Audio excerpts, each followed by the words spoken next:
かい僕にできることはまだあるかい Hey, what's up, guys?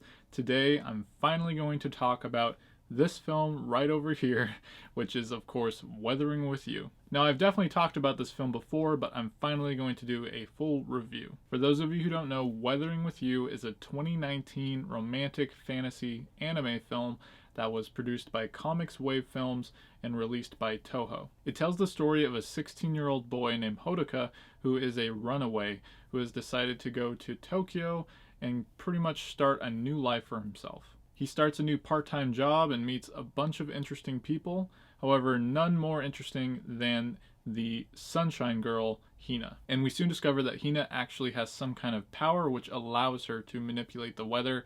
If it's a rainy day, she's able to make it as clear as she can and bring sunshine to the world. We learn that Hina is also a runaway living on her own with her younger brother Nagi, and when Hodaka shows up and they all become friends, they start trying to find ways to bring the world all the sunshine that they can with Hina's abilities. Of course, it's not all sunshine and rainbows. There is a little bit of a mystery here and a lot of difficult things that these characters have to overcome in the film. Now, this film was written and directed by Makoto Shinkai, who many will recognize from his film Your Name, who also directed previous films such as The Garden of Words, Children Who Chase Lost Voices, 5 centimeters per second, and The Place Promised in Our Early Days. One thing to note right off the bat is a lot of people might find a lot of similarity to the film Your Name, and one of the things that is kind of the most obvious here is the fact that they are actually set in the same universe. And if you're trying to decide which one to watch first, you might want to start with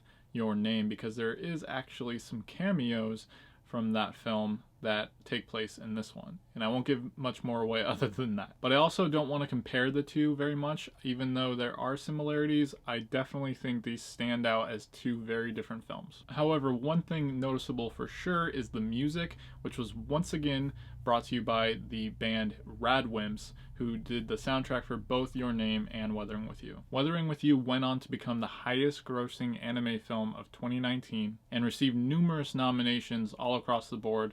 It was not only submitted as Best International Feature to the Academy Awards, but it received the most nominations for the Annie Awards, which are the most prestigious animation awards, which tied Spirited Away and Millennium Actress, both films from 2001. Speaking of the animation, it is just gorgeous. It is stunning. Makoto Shinkai has always been known for his incredible backdrops that look so realistic. There are so many sequences where you feel like your jaw is going to drop just because it is insane how much detail was poured into this film. This is especially noticeable in the 4K release of this film, which was done in the United States by GKIDS in this exclusive box set. But we'll get back to that in a little bit. What I want to really talk about is the narrative in this film, which I think is one of the best parts about it. I really enjoy that this film has a huge focus on climate change. You know, we see it in the title, in the plot, all over the film. There's elements that shows us all of these issues that we're experiencing, all these natural disasters that are occurring every year, all the time. And I love how the title essentially means, you know, weathering through something with another person, being willing to go through the struggle with someone else. I really appreciate how Shinkai really focuses on finding a way to blend realities, you know, current situations that reflect, you know, exactly what's going on and showing them in his film. He even attempts to highlight actual properties, companies, things all over the world to make it feel like you're actually watching something that takes place in our real world. But none of this would matter if the film didn't have great characters to go along with it. First off, we have Hodaka, who I think is a very enjoyable protagonist.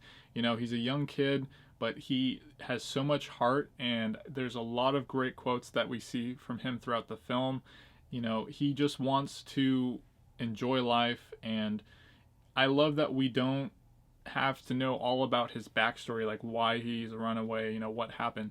You know, it just presents this character that's in this situation and trying to make the best out of it. Of course, he ends up falling for Hina. Every scene that she's in where she's making the weather clear up is just astounding. The music, when it swells, and all sorts of other things, the way it's all presented is just amazing. All the other main characters add a lot of flavor too. Her younger brother Nagi is funny as this little kid who, as Hodoka calls, is kind of a player and he thinks he knows all these things about relationships and is willing to give advice and for a lot of the film's comic relief. And then we have Hodoka's employers, that being Suga, who is kind of this older version of Hodoka. You know, he still has childlike elements to him, but he is very fun. You know, he's got a way of critiquing Hodoka that is enjoyable throughout the film. And we can't forget Natsumi, who plays Suga's niece, who we are kind of seeing as this like attractive character to Hodoka.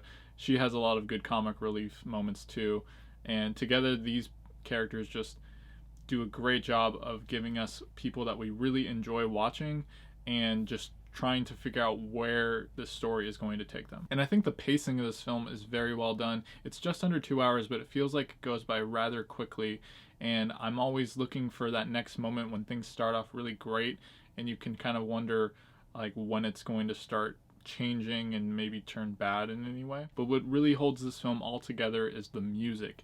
It is a fantastic soundtrack that was put together by Radwimps.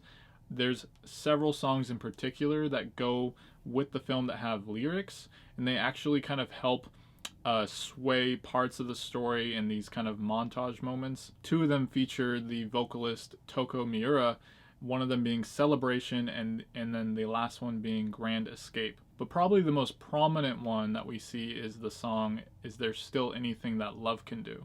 And all three of these songs just really make this film work in so many different ways. Not only that, but I remember when I was listening to this soundtrack on repeat for a while, I swear there were moments where I almost wanted to tear up because of just how beautiful it is. It elevates this film to another level, and I think it's truly the reason why this film is so great. It really adds to the emotional aspect of this film, especially in the main relationship between Hodoka and Hina, and a specific choice that is made at the end of the film. Now, when it comes to watching this film, you have several options. You can watch it on digital, or you can go out and buy the Blu-ray or get it on 4K. While the definitive release is more than likely this box set, which has both the 4K, the Blu-ray, a documentary, ton of special features. You even get an exclusive poster, some stickers, and essays. I think for many people, it'll be safe to go with the Steelbook or the standard Blu-ray edition, which also comes with the DVD and plenty of special features as well. And the reason that is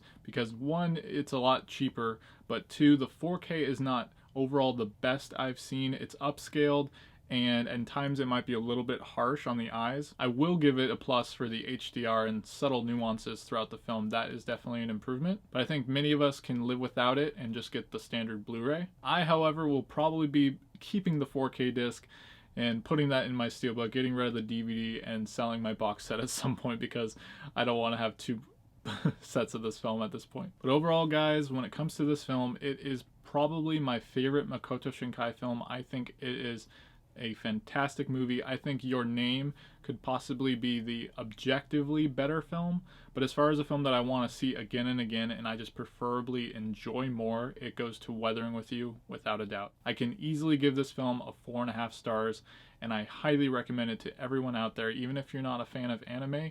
If you're just a fan of animation or great visual storytelling, you need to check this film out. And that's why this film is a diligent pick. So guys, have you seen Weathering With You or Your Name or any other Makoto Shinkai films? I'd love to hear which one is your favorite, what your favorite anime film of all time is, and what you're looking forward to checking out soon. As always, my name is Dylan, and if you love entertainment, subscribe to my channel while this video ends and send me a thumbs up before you go. Thanks for watching, and stay diligent.